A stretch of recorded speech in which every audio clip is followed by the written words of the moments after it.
ఇంకా 3 ఉన్నాయి. 3 అటాచ్ అయి ఉన్నాయి. దాన్ని ఏంటంటే అటాచ్ అయినట్లు కొద్దిగా లింక్ తగ్గట్టుగలిగారు.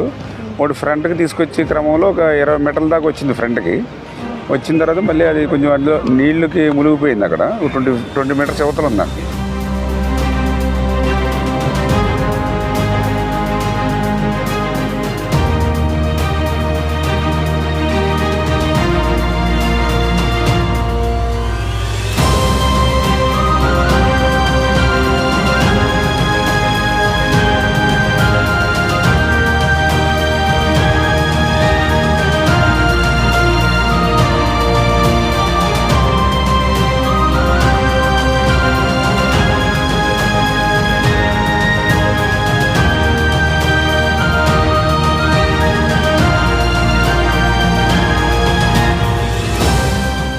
ఈ వాటర్ అంతా లీకేజ్ లేకుండా ఇంత లెక్కనే ఫిల్ చేసేస్తాడు.